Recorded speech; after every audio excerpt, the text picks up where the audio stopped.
La très belle histoire de la semaine, j'aimerais la dédier à la réussite de Audrey Khoury et Tali Cohen et souhaiter également un beau bébé chez David et Yafa de la part de leur sœur Yael. Un jeudi soir, Shalom et Jérémie font un aller-retour en voiture depuis Ashdod, leur ville de résidence en Israël, à Jérusalem pour prier et étudier la Torah au Kotel. Ils rentrent très tard sur Ashdod, vers 2 heures du matin. Sur le chemin, ils passent devant une synagogue qui est encore éclairée. Et vu l'heure très tardive, ils sont assez surpris. Les deux amis décident de se garer et ils regardent par la grande vitre pour s'assurer que la synagogue n'est pas restée allumée sans raison. Ils voient là-bas 2 personnes en train d'étudier. Un jeune homme qui révise et prépare son examen pour entrer en Yeshiva Gdola, une institution d'études de la Torah, et un autre homme que Shalom reconnaît, c'est Moshe qui habite son quartier. Au bout de quelques secondes, Shalom est très surpris de voir Moshe en train de pleurer.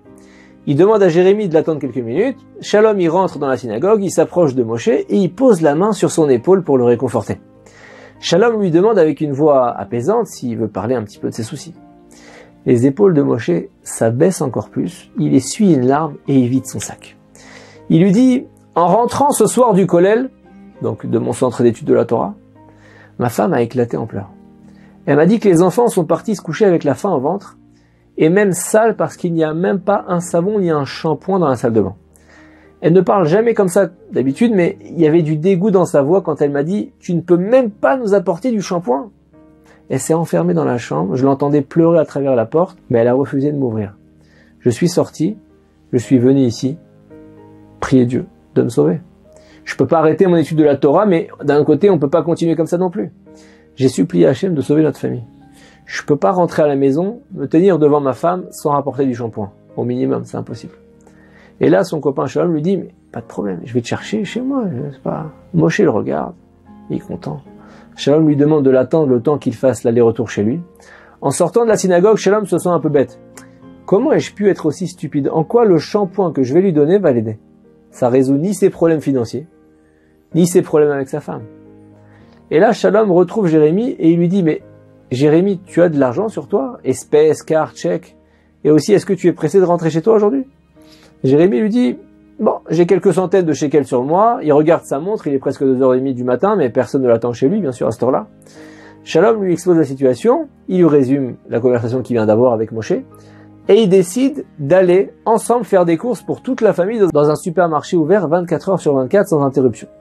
Ils roulent rapidement dans les rues d'Ashdod, ils trouvent aucun supermarché ouvert, il est 3 heures du matin, ils sont sur le point bien sûr de renoncer quand Jérémie aperçoit une supérette avec un néon fluorescent qui clignote genre ouvert 24 heures sur 24, 7 jours sur 7. Jérémie fonce, se gare, enthousiaste, excité d'avoir trouvé un magasin ouvert, mais là Shalom a le cœur serré. Le magasin ouvre 24 heures sur 24, 7 jours sur 7, et pas 6 jours sur 7. Ce qui veut dire qu'il est ouvert le Shabbat. Même si la halakha n'interdit pas complètement d'acheter des produits cachers dans ses supérettes, Shalom a toujours évité d'acheter dans ses magasins, mais d'un autre côté, il veut pas décevoir Moshe qui compte sur lui. Jérémie aussi n'a jamais cherché à entretenir ses magasins, mais ce soir ils n'ont pas le choix. À contre-cœur, ils prennent un caddie, ils remplissent de produits de première nécessité, et ils ajoutent des petites sucreries pour les enfants. Quand le caddie est plein, ils passent à la caisse, ils emballent tout, et ils vont vers leur voiture. En chargeant les provisions, ils remarquent sur les sacs qu'il y a marqué en grand « Ouvert le Shabbat ». Ils n'osent pas apporter leurs courses dans ces sacs avec une telle inscription.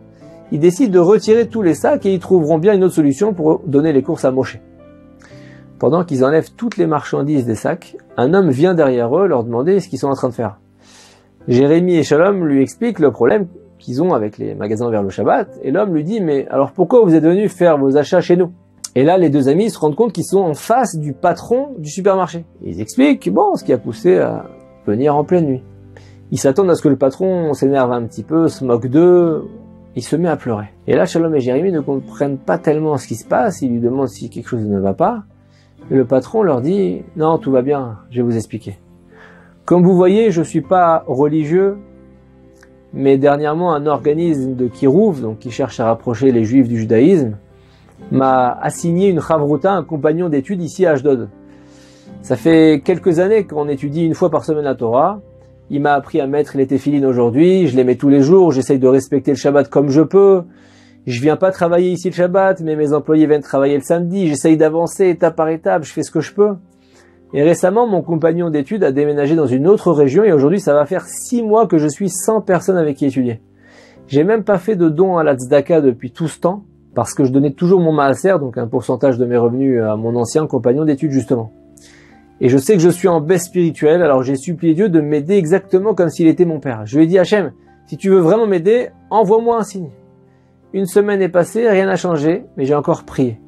Et je lui ai dit, s'il te plaît Hachem, si tu m'aimes vraiment, s'il te plaît, envoie-moi un signe, un siman. Et là, vous êtes arrivés. Vous êtes tous les deux apparus comme des anges. Hachem a entendu ma prière. Comme nous sommes ouverts le Shabbat, la plupart des gens religieux ne viennent pas par là. Et tout à coup, vous apparaissez à 3 heures du matin.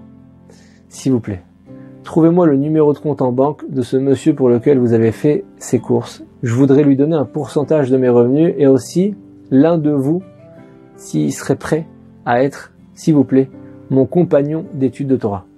Et là, Shalom a immédiatement accepté. La vie de Moshe s'est considérablement améliorée. Et cette même semaine, Shalom et le patron de la supérette ont commencé à étudier ensemble les lois de Shabbat. Aujourd'hui, quand Jérémie et Shalom passent devant la supérette, ils sourient et ils remercient Hachem pour sa formidable intervention quand ils voient le néon fluorescent clignoter, ouvert 24 heures sur 24, 6 jours sur 7.